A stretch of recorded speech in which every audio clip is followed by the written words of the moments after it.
Hey everybody, it's Tim Sackett, and I'm bringing to you this webinar called Unchained: the top companies that are attracting how top companies are attracting great talent that doesn't sit chained to the desk all day. And what we're going to go through today is going to get you about 12 tips, different ways, strategies that you can attract and hire those unchained workers.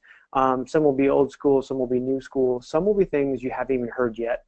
And so be ready to take some notes on some of those, and also be ready to ask questions. We'll take questions throughout. Not sure if we'll get to every question that we have, but definitely if there's a great question on a certain topic, throw it out there. We have some folks at TextRecruit moderating, and they'll make sure that those questions get asked.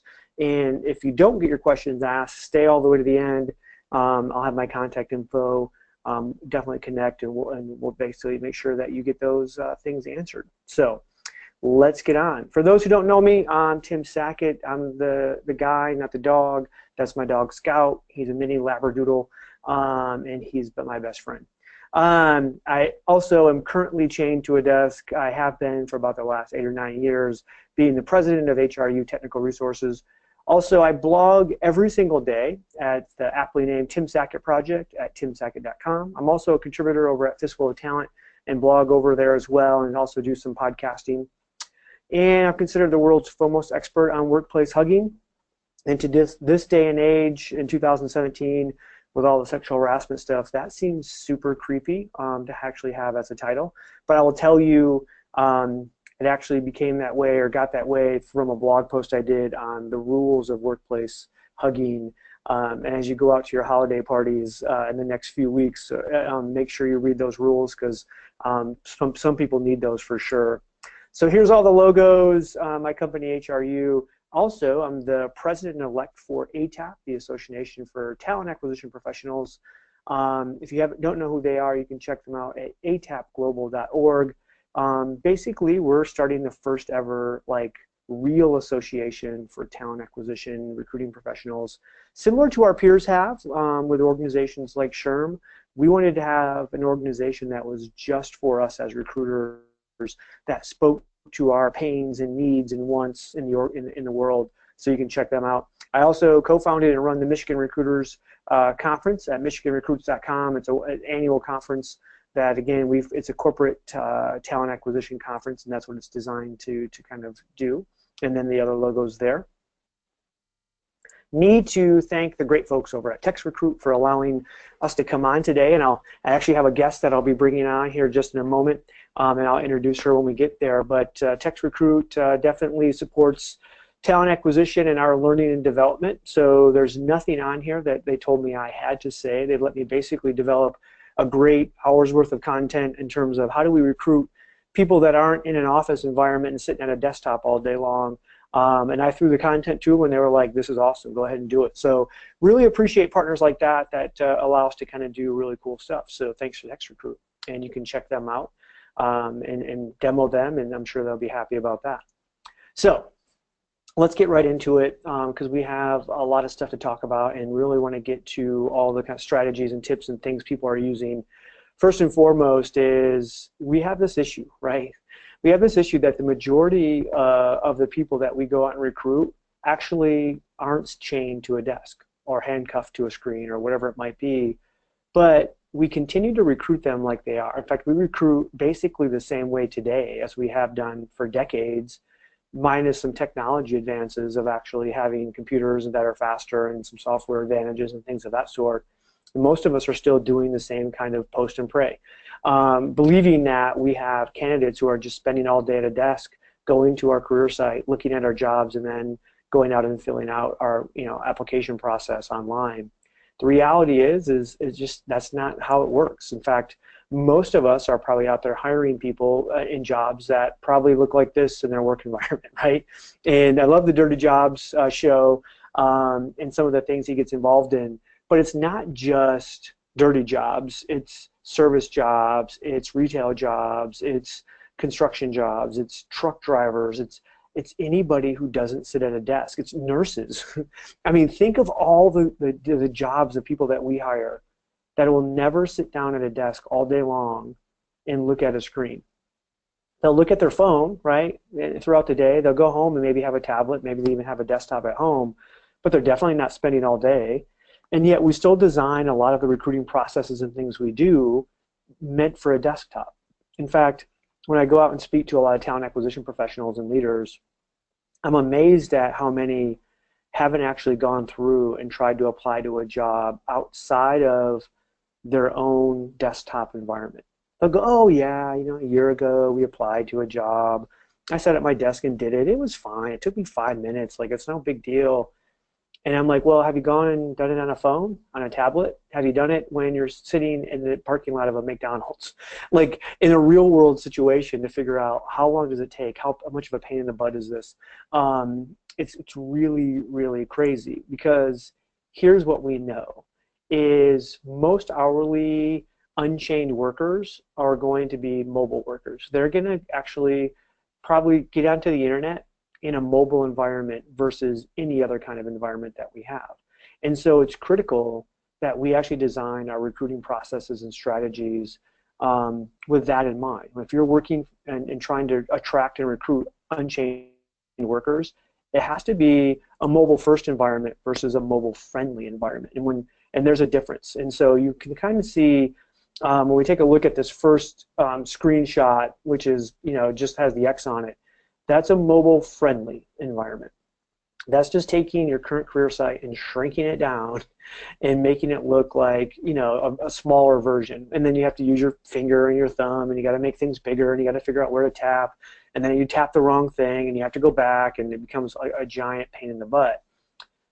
Otherwise, you're using software or you're using a process in terms of actually being mobile first, which is your career site, is your ATS, or is it built to actually talk to a candidate that was built on a mobile platform to begin with? It wasn't just basically trying to mobile optimize, you know, those things that you're doing. When we take a look at the environment, and the reason it's important is really because, you know, over 80% will only access the internet via smartphone. We talked about that. 92% of the people making under 30,000 have a smartphone in the U.S. So you can no longer go and sit there and go, well, no one applies for jobs on, you know, via, you know, a mobile. They always apply for our jobs, you know, on the desktop. They might look for jobs on mobile, but then when they really push comes to shove, they're going to apply, you know, on a desktop or a laptop or something larger. And the reality is we almost force them to, because we still say, oh, well, you have to fill out this application, or you have to upload a resume, or you have to do all these things. And people go, well, I don't have a resume on my smartphone, on my iPhone, or whatever you use, and the application would be a pain in the butt to use my thumbs and try to fill out the entire application online on a mobile device. And so we go, that's why we get, you know, when you take a look, a lot of times I'll have leaders go, and they'll go, wait, hey Tim, our ATS gave us, you know, the traffic. We know where our applicants are coming from. They're coming from desktop, not mobile. And then when I go and look, the reason they're doing that is because it's such a pain to apply via mobile that they're forcing traffic to come via desktop. And what they don't know then is how many actual applicants are they losing, because a mobile kind of unchained workforce, when they go to apply, you know, they tend to apply to a lot of places that are as fast as possible, you know, when they go and do that. And so this mobile first mobile friendly thing is really important to try to nail down and get to and make sure that you understand. So I wanted to spend some time here first, because I think foundationally this becomes very important. When we talk about all the tips and strategies to attract an unchained workforce to you and how to get them easier and faster, we don't even realize how many people we turn off by our apply process. So make sure you look into this, make sure you understand. Go out and apply for your jobs on a phone, and not just you, have other people do it as well, and get feedback and figure out what did it take, how long did it take, what was the major issue that you found, because we're not our best critics. We tend to design this stuff and build this stuff, and then when we go out and do it, we know, you know, some of the hiccups that are going to happen, and we realize it, and so we just kind of look over those and think it's not a big deal. Where all of a sudden you have an employee, you know, that actually came to you via desktop or whatever, and you have them apply via mobile, and they'll go, oh gosh, this took too long, this was weird, why can't it just do this? And they'll tell you exactly kind of how to ease that into that situation. So another piece of this is communicating with candidates. right now, and this is, a flight attendant, but you think about all the ways that you communicate with candidates. And then we still tend to take a look at a very narrow view on how candidates want us to actually communicate with them. And some of that is our own bias that we throw in there. But I'll tell you, one of the issues that we face, right, is some of this is start off with phone bases versus email. We're super comfortable with emails and in-mails and all of this stuff in terms of messaging via that form of email. And the reality is I have two college sons, one that's younger. If I don't tell them they have an email that I send them, they would never open that up. And so it's critical that we take a look at, hey, by the way, old school phone, if you pick it up and actually call people, it still works. Now, if you get sent a voicemail, there's a good chance I'll never respond. And we'll talk about some strategies and tips on how to do that. But the reality is we can't just rely on email and think that's going to make a difference. We need to pick up a phone and kind of convert. And again, old school. And that really leads us to the next piece of this, which is we know an Unchained workforce has that one access point in their life that's critical, which is a smartphone. And most of that then ends up being kind of text messaging. And you've probably seen slides like this. I mean, now for, I would say 5 or 6 years, like we know that this is the reality versus email versus SMS text messaging response. It's not even close. They're worlds apart. And, so that's one of the things that we really have to figure out is how can we actually get people to respond faster, better, at a higher rate when all we're sending out is emails and in-mails, and we're getting really, really low message return rates on that versus SMS. Think of yourself. If I texted you right now, I'm guessing the audience would actually mirror up the exact same percentages we see on the screen. 98% of you would look at your phone and go, oh my gosh, Tim is so cool that he can actually text message and do a webinar all at the same time. And then if I ask you a question, you actually might respond. I wouldn't be able to take all those responses, but it would be cool to see that actual real live result happening. And so it leads me to this question, and also it leads us to our guest that I want to pull in because I think it's really important that we have this conversation. On the front side of this is, so why isn't everyone texting candidates?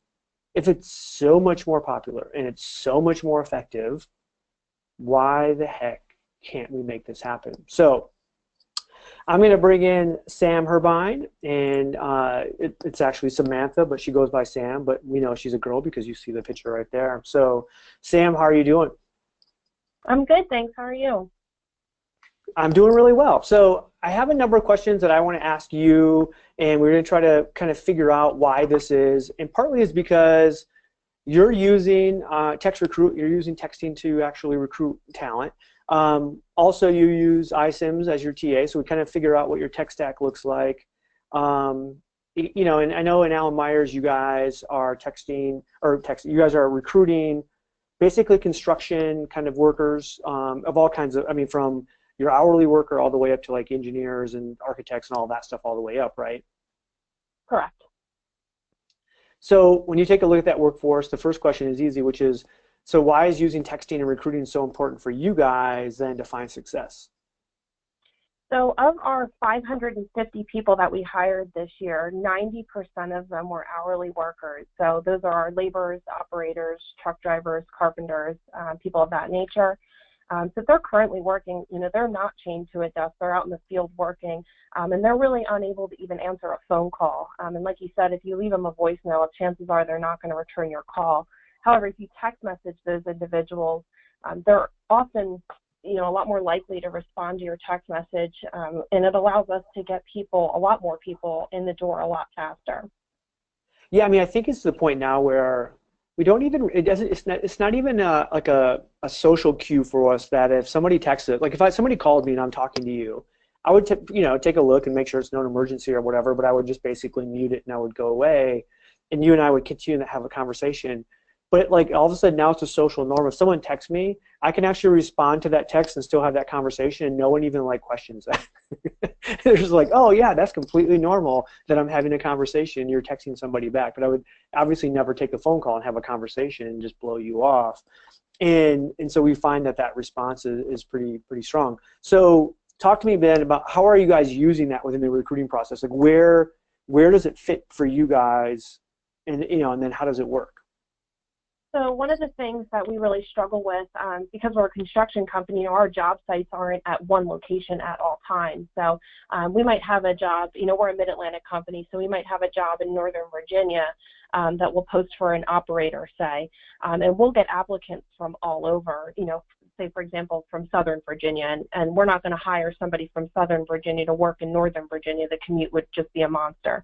So what we'll do is we tag those people within iCIMS that live in Southern Virginia that might be a qualified operator, and then when we have that need in Southern Virginia, what we do is we run a TextRecruit text message campaign, and we'll mass message all of those qualified operators that live in Southern Virginia when that job opens. And we'll just let them know that we're hiring, drive them to the website, or ask them if they're interested, if they have any questions. And then taking that a step further, we actually schedule almost all of our interviews with our hourly workers via TextRecruit. Just asking them what time works for them. Again, like you said, you're not going to stop your workday to answer a phone call, but you're more than likely to say, I can come in tomorrow at 10 a.m. or whatever time works for you. So we use it almost all the way through up until the person walks in on the first day, including having them complete their new hire paperwork, letting them know they have an email. So as much as we can use it, we do. And so let me back up a little, because I think there might be somebody on the phone that's not using iCIMS or not using an ATS that allows you to tag. Explain the tagging piece a little bit so somebody understands, like they don't get lost in the conversation right off the bat. Sure.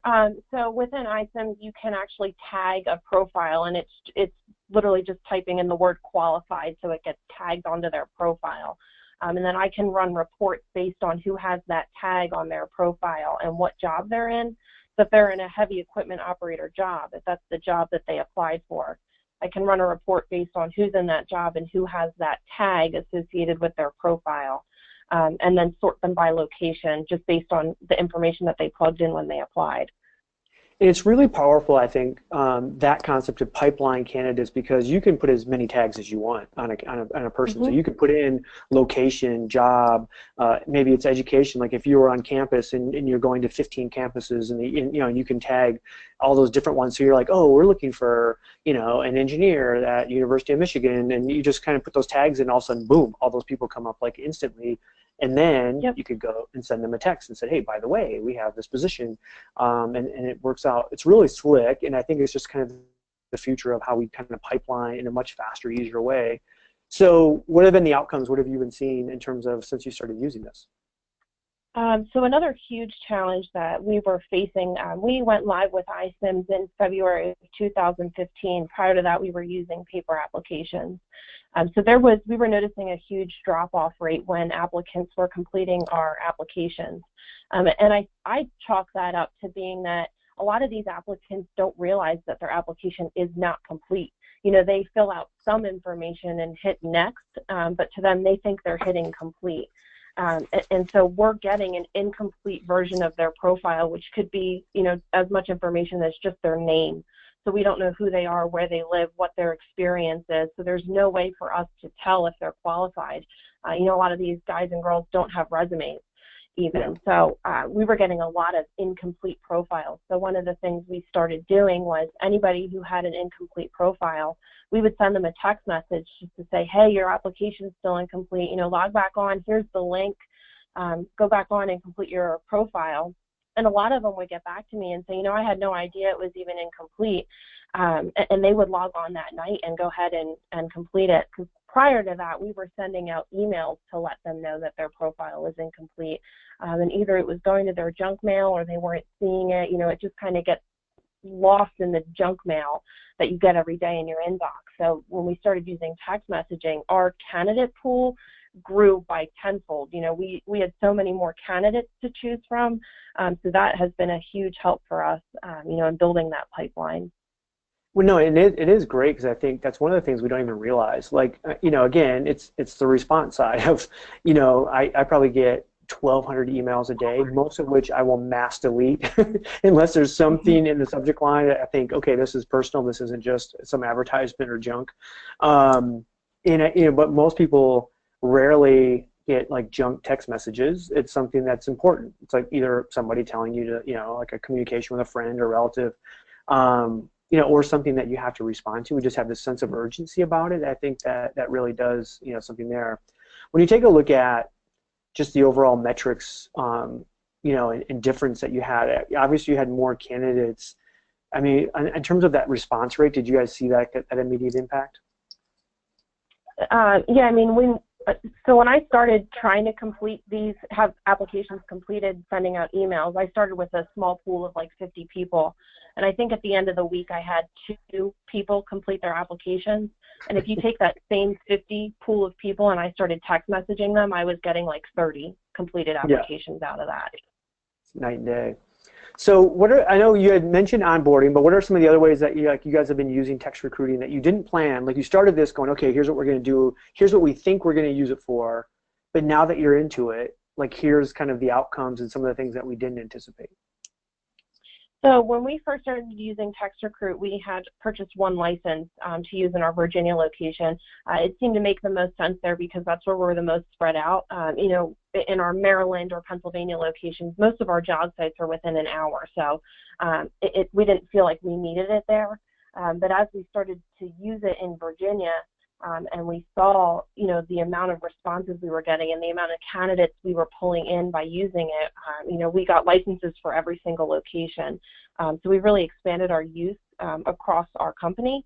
And then another place we just recently started using it is for campus recruiting. I kind of thought about it in the beginning. It does make the most sense to use it there because, college kids are always on their phones, but we really were targeting our craft recruiting initiatives, but we've started using it for college recruiting, like you said, to tag somebody that is, if we're going to be at the University of Michigan, we would tag them as that, and then we can send them a text message, let them know when we're going to be on campus, let them know when we're going to be at the job fair, to stop by our booth, come talk to us. So that's another way that we've really started using it to attract more candidates. Well, it's that personalization of the candidate experience, like exactly what every candidate's looking for, right? It's like they want to feel wanted, and you're inviting them like for a personal invitation to come see us, right? Come talk to us.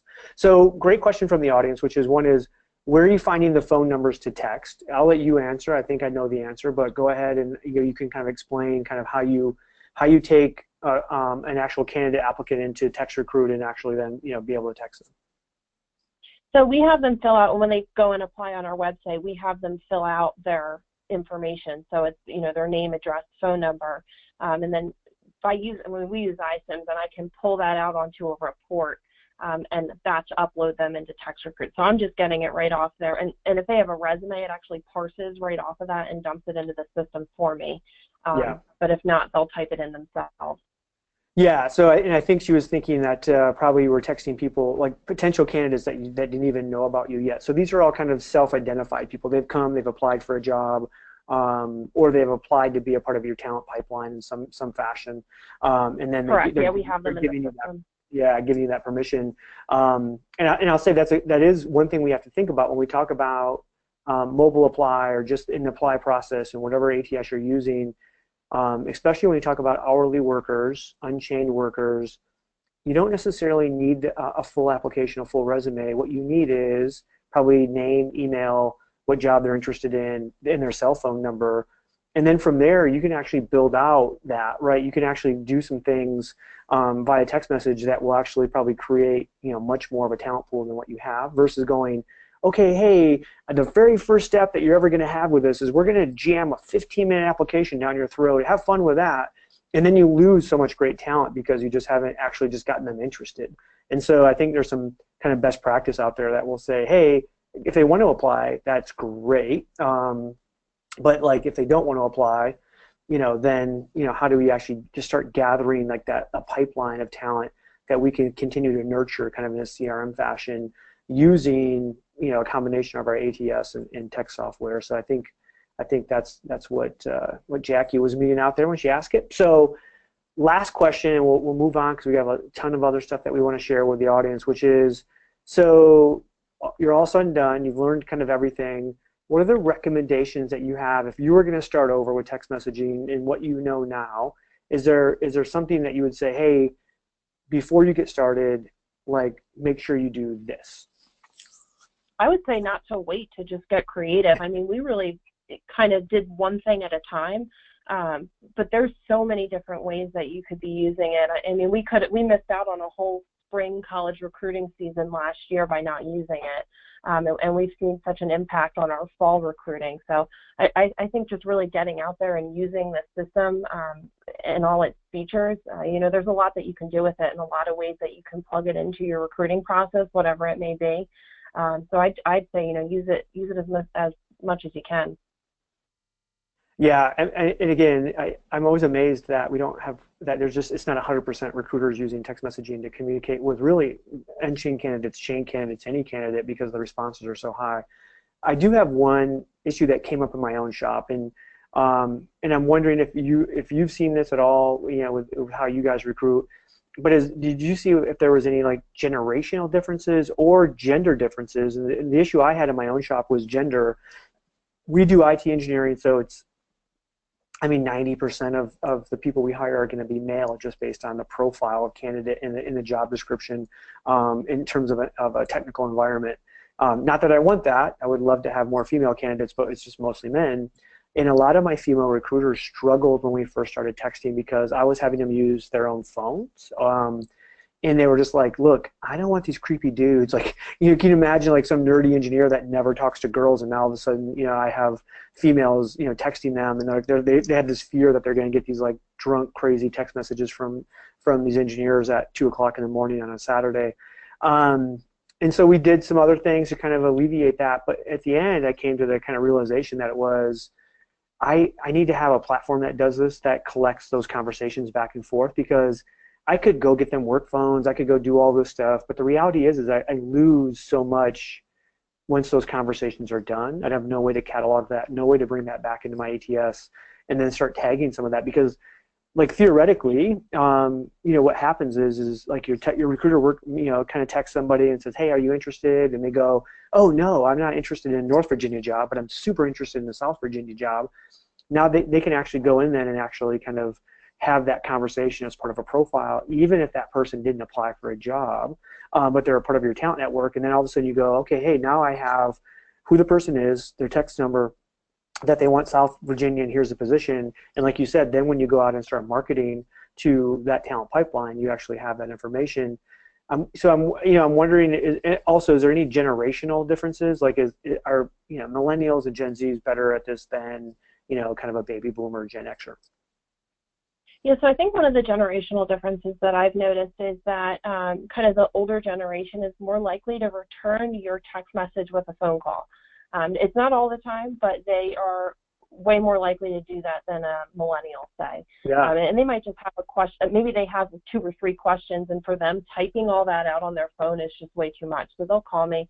And there's different ways within the TextRecruit platform that you can have the calls handled. They can either leave you a voicemail, and you can send them a text message back that says this number only receives text messages, or you can have it forwarded to another number.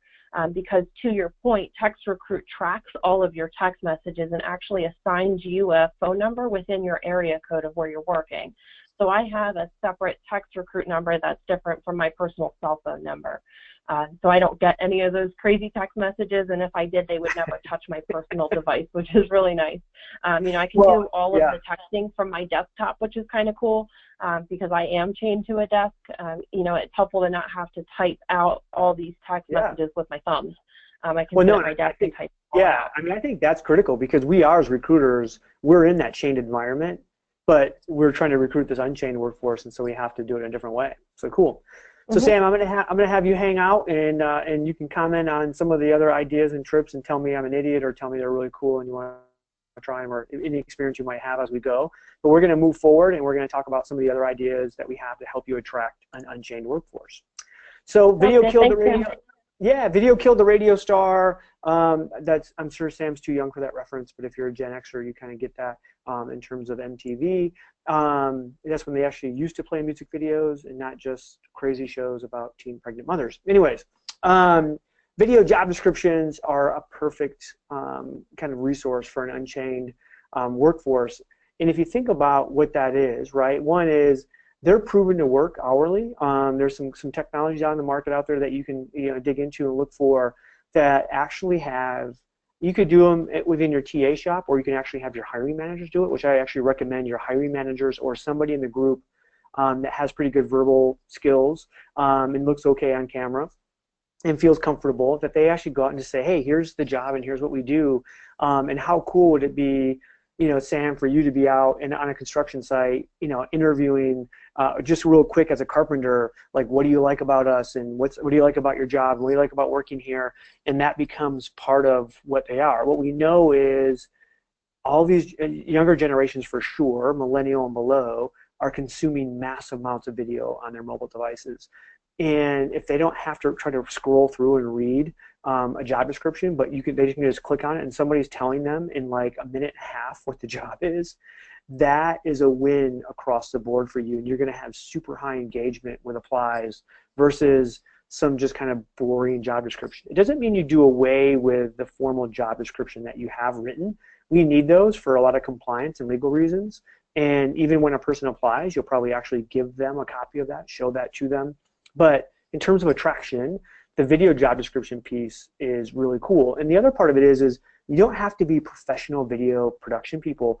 You literally can go with a smartphone now and sit there, have a person look at a window that has good light, and boom, shoot them. You don't even need professional microphones. I mean, I've had people do these using the smartphone mic on there. Now, you can go on Amazon and get super inexpensive like lapel mics that like hook right into your cell phone, and it has great kind of production quality sound as well for like under 50 bucks. And even they can even do them in an outside environment where the wind and all that stuff is knocked down when you're using the mic. So it's pretty cool to be able to do that. And again, most career sites built in the last 10 years are going to be able to throw on some kind of video into that. And then again, the cool concept here is how do you make sure it looks great mobilely and actually comes up pretty easy. And again, there's some other technologies out there that you can use and look into that do that really well. There's one out of Chicago that works with hourly workers, kind of blue collar skilled trade workforces really well, called Skill Scout. You can check them out. They're out of Chicago, but they do stuff nationally. And they've perfected this. They'll actually send you a box it's kind of like video production in a box kind of thing. And then they'll actually do the producing for you, send you the actual job descriptions. It's super slick. So make sure you check them out. So one thing we know is that speed in this process is a critical factor. When you're hiring an hourly workforce, the hourly workers won't spend 15 minutes or a half hour actually going through an application process. No matter how much you think they will, they won't. Statistics show that by the third click of going through an application process, you'll lose about 66% of your actual candidates, that they'll stop doing it. So the holy grail is to figure out on one screen, how do I get enough information that I can connect with that person back at another time where they'll have more time to actually go through and spend more time filling out our formal application process or whatever that might be. But again, how do I move super fast? And some of this comes with data, right? So Snagajob, LinkedIn have shown that here's how fast companies will hire in terms of days to fill from apply to hire. So sandwich shops like Subway, Jimmy John's are the fastest in the industry at 17 days. Telecommunications, convenience stores kind of go to 60 to 68 days. You can throw your own in here, right? This is just kind of, retail and restaurants and different kinds of things that hire tons of hourly workers. And you can see on average, it's probably running anywhere, around 25 to 30 days from somebody applying to actually getting hired. A lot of your hourly workers are going to get hired, much faster than that, we hope. The reality is if you're taking all this time on average to hire, more than likely you're not going to, you're never going to get there. One of the problems that we look at and face is that millennials and Gen Z is the younger generation coming into the workforce now. The oldest Gen Z is 22 years old, so we can stop calling the kids in your workforce millennials. They're not. They're Gen Z. They grew up during the recession. There's a little bit different take to them. They probably saw family, friends, relatives, their parents lose a job. They might have seen them lose their house, a car. They went through really much harder economic times, and so I think they're a little more resilient in terms of of being workers than what we saw out of a millennial workforce that, not to their detriment, they were told when they went through high school that, hey, you have to go to college or you're going to be a failure, and they just have a different view on the world than some of the other generations, which is fine. But the Gen Z workforce and millennials are similar in terms of they expect a response almost immediately. Again, which talks to like text messaging or even Facebook messaging or any of the messaging kinds of components that you might use. When they apply for a job and they haven't heard from you in like 13 seconds, they start to get itchy. They want to know what the heck's going on. And so they definitely have this kind of preconceived notion that you can respond in an instant. And after you said, oh, hey, thanks for applying, we'll get back to you soon, whether we're interested or not. Their soon and your soon are completely different. And so you almost want to actually, if you're going to do automated messaging, put in there like, hey, we've got your message, or we got your application, and we will contact you back within 24 hours if we're interested in interview. If you don't hear back from us, we think you suck and we'll never probably contact you, or whatever you want to do for your own shop and what your culture is. But speed becomes like one of those critical factors. Also, when you're going to attract a workforce and you're starting to think about the strategy of where we go, you have to understand, again, the transportation limitations of an hourly workforce. And for the most part, what you're seeing is they have to be within 30 minutes of where they're going to work. And so you go, 30 minutes, okay, I understand. Well, if you're in Virginia or Detroit or Chicago or Houston, LA, 30 minutes means that you're probably within about 5 miles of where you work or less. And 80% of hourly workers live within 5 miles of where they work. And so, again, think of strategy of how you go out and actually advertise, market to find your workers for a location.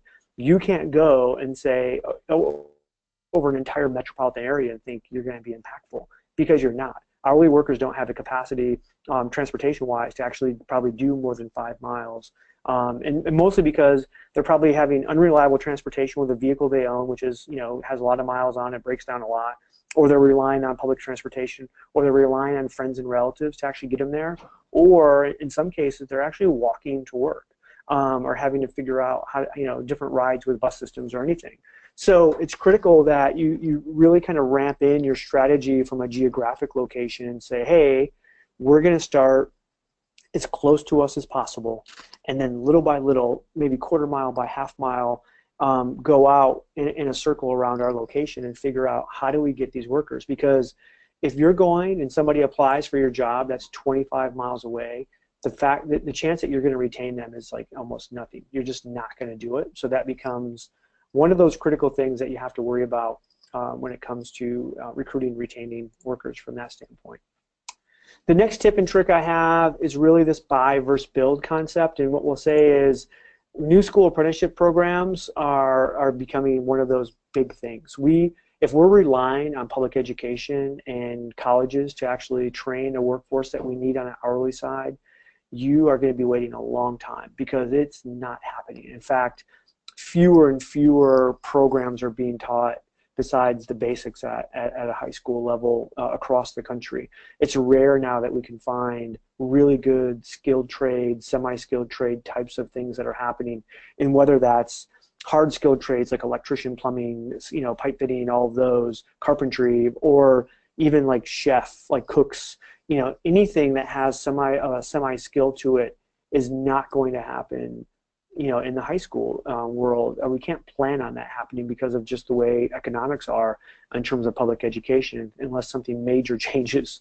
And so we really have to figure out, how do we leverage our own organizations to go through and actually start up apprenticeships. And we used to always think of apprenticeships kind of like, probably Sam's company still does, where you're getting carpenters in, and you're getting electricians in, and you're getting different people that can do cement work or masonry or whatever it might be. And those are still prototypical apprenticeships.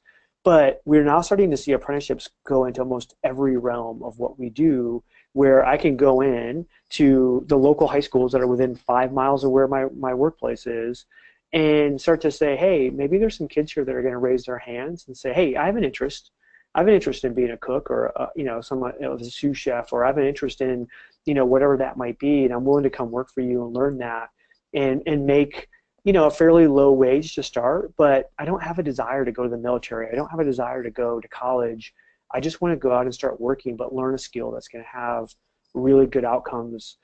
And, you can actually do some things, that will actually, kind of help out, I think, in terms of like putting some golden handcuffs on those kids and saying, hey, if we put you a part of this apprenticeship, we feel that it's going to be a $10,000 investment over 2 years or whatever that might be. So after we're done, if you leave, we're going to ask you to pay it back and you're going to sign off on it or whatever it might be. There's all kinds of ways. If you have a great work environment, you don't have to worry about it, right? People are going to stay around, and you can just kind of do it that way. But I think we have to really take a look at the apprenticeships programs that we have, the training that we do internally, and say, we need to really ramp this up, because we're never going to be able to buy everybody we need anymore. We can't go out and just say, oh yeah, I need to hire 100 mechanics in the next year, and they're just going to be sitting there and I'm going to take them, because if we do that, it becomes very expensive. You have to start leading the market in compensation versus going, you know what, we're gonna mix this up. We're gonna bring in some experienced people.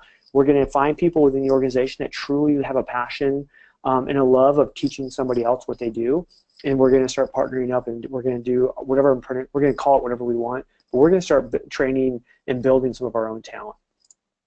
All right.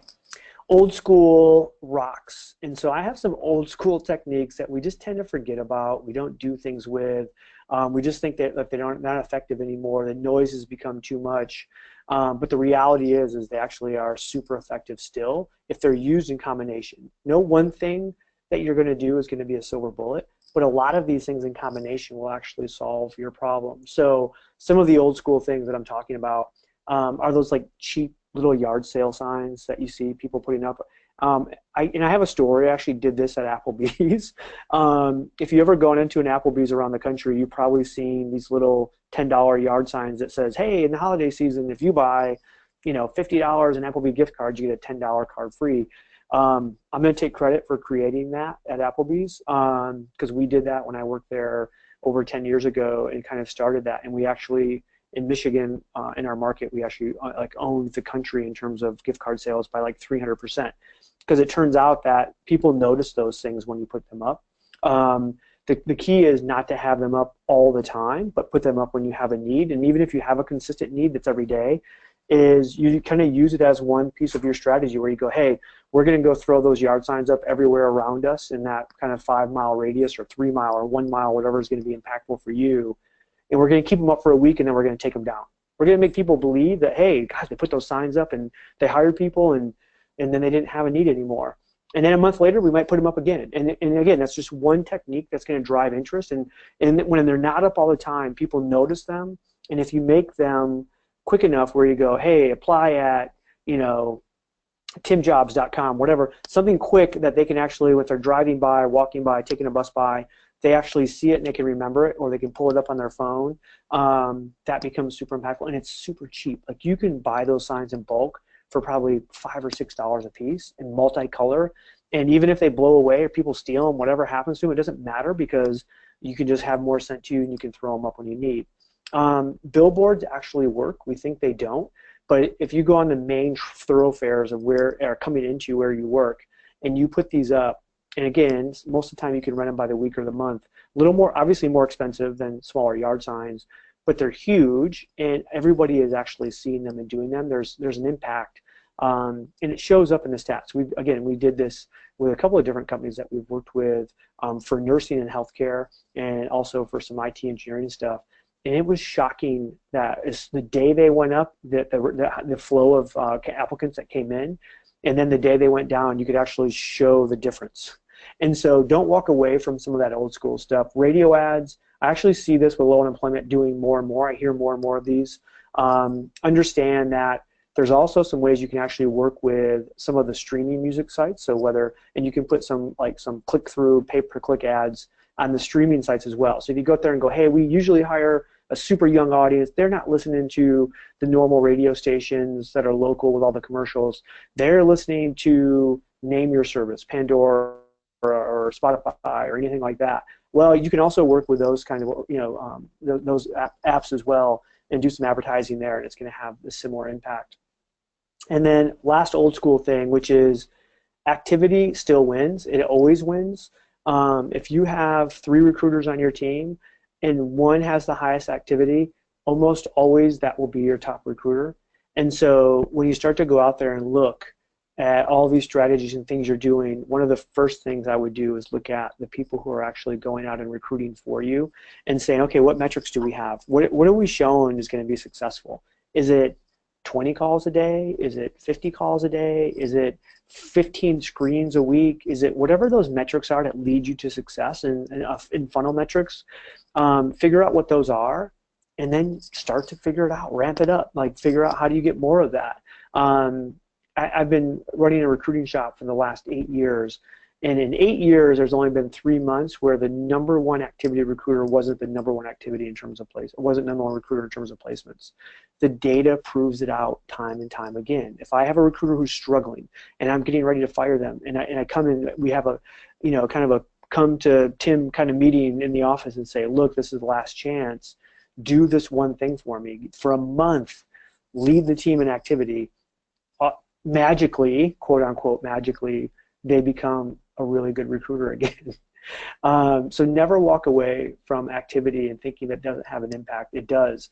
Your recruiters, if they send out 1,000 text messages, will get more response than if they send out 10 text messages. It's just the way kind of sales works, and recruiting, in my mind, is a sales environment. So I want to leave some time for questions. So I have this one last piece, which is new school recruiting, and talking about a few of the techniques that I think are really, really dynamic that you want to check out. Some of these you might not have heard. And so the first one, which is I want to talk about, is geo-targeting. And again, works super well with an hourly workforce where you want to target. And what this is it allows you to take the IP address of a cell phone, or a laptop, or whatever that might be. And we're talking about really mobile IP targeting. So, it allows you to go into a geographic area and say, hey, every IP address, every phone that pings a tower in this area, we want to have, if they get onto an app or a site or whatever, we want to make sure that that comes up. And so our message can come up and says, oh, come work for ABC company, mechanic jobs, or restaurant, we need servers, blah, blah, blah, whatever it might be that you're trying to hire for. You can use geo-targeting in a really good way. Now, this has worked for years for marketing and sales. Just recently, we started to see it actually creep into recruiting, talent acquisition. And you could think of it as it's a little bit of a retargeting kind of technology, whereas if you've ever been online and you went and you looked at a pair of shoes, like at Macy's, and then you left there and you went to a different site that had nothing to do with shopping, but yet the ad came up with those exact same shoes. They wanted you to click on it. What they're doing is they're following your IP address. And so that's a very similar one, except this one is actually done in terms of a geographic location that you can pick. And you can pick it very specific. Like you can have, let's say there's a really big competitor a mile from you. You can actually target that competitor. And you can do that with the same technology, and it's called geofence, where you can actually put a fence around that competitor, and every single time somebody gets on their phone, that IP address is collected, and then those ads potentially come up. But also, you can do this for a long period of time, and so that you still have all of those IP addresses, and so that even if that IP address leaves that competitor, and they're at home later that night, you can still go after those IP addresses. It's super cool. It's a little Big Brother-ish and scary. And the reality is you don't know exactly who they are. But if you have a competitor where 90% of their workforce is kind of similar to what yours is, you can rely on the fact that probably 90% of those individuals are the kind of people that you're looking for. And again, very inexpensive to do this in terms of overall cost of talent acquisition, comparable to like a job posting on LinkedIn, or a radio ad, or I mean just our traditional forms. Like you're talking about like pennies on the dollar in terms of these clicks and these show ups, and this is a very inexpensive way to actually really drive kind of some unique things. And you can set up multiple ones. You could have 10 competitors around you, and you could put a geofence around every single one of them and start collecting those IP addresses and information and trying to get in front of what they are. So there's a company out of Kentucky, or Louisville, that does really good, called El Toro, and they've kind of they're one of the fastest growing companies in Inc.'s magazine because of this technology is working so well for a lot of organizations, just for standards like sales and marketing, but also for recruiting and finding talent acquisition. One of the last ones I have for you is employee referral automation. I think this is the highest ROI of any technology that you can purchase in talent acquisition. If you go out and you ask almost 100% of talent acquisition leaders, what's your number one source of hire? And the top three would be employee referrals. If you then ask them, what is the number one quality of hire by source? It's almost always number one is employee referrals. And yet, when we really take a look at our employee referral programs and how we do them, we just still do a shoddy job of actually making it effective. And I think there's great technology on the market that actually does this in a really, really good way. And so, employee referral automation is really employee referral program, your employee referral program on steroids. It allows you to really tap into the resources and networks of your employees. And I've even seen it done where we've taken 2 A/B testing of the same company using employee referral program, employee referral automation, and then they actually used our traditional program. They did 2 locations so we could separate them, and so 2 different workforces. In one of them, we actually ramped up the referral bonus to $5,000 a person. The other one, we gave no bonus whatsoever, but we used automation. And the automation one across the board was a 20% increase in employee referrals over the program that was offering these giant, things of money. And we've actually played this out over and over again with other companies. And what we've seen is the people who are going to refer whether you give them money or not. The money is not an issue. If they have a friend or a relative or somebody they know that they think is going to be good working for you, you don't have to pay them to refer. But what you have to do is remind them constantly that you actually have this and give them permission. And referral automation does that. Every single time you have an opening, you can decide, do I want this to go out? And then what segment of my employees do I want to send it to? And then they actually kind of go out and do this and do a pretty good job at it. So it's pretty cool from that standpoint. So that's what we have. If you want to learn more on TextRecruit, I'm a huge advocate of going out and demoing and actually checking them out. And you can visit at textrecruit.com and you can get a demo there. They're actually partners with iCIMS and Taleo, and those are the 2 largest ATSs on market share. So they kind of gotten a ton of folks there in terms of that. Also, if you want to connect with me, if you have any questions you didn't get a chance to ask, you can connect with me here, and we do that quite a bit. So Sam, I'll ask you, since you were sitting here and you're listening through some of this stuff, is there something I forgot that you go, wait a minute, we're using this and it works really well, or is there something that you have a question on of something I talked about but you were confused on? No, I don't think so. I actually wrote down a bunch of ideas that you gave throughout the webinar. I'm going to take back to my team and see if we could get some of the stuff going here, because I thought a lot of it was pretty cool stuff. Yeah, I mean, I think there's so many new technologies, and sometimes we get overwhelmed by that. And again, my thing is, if you just go out and start demoing this stuff, and it takes less than an hour sometimes to demo, you just really learn a lot. You learn about, one is best practice innovation of what other companies are doing and how they're attracting people. And all these companies are sharing that. If you did a demo with TextRecruit, they would come on and they would probably talk about 5 customers and how they're using TextRecruit to attract and contact really great talent.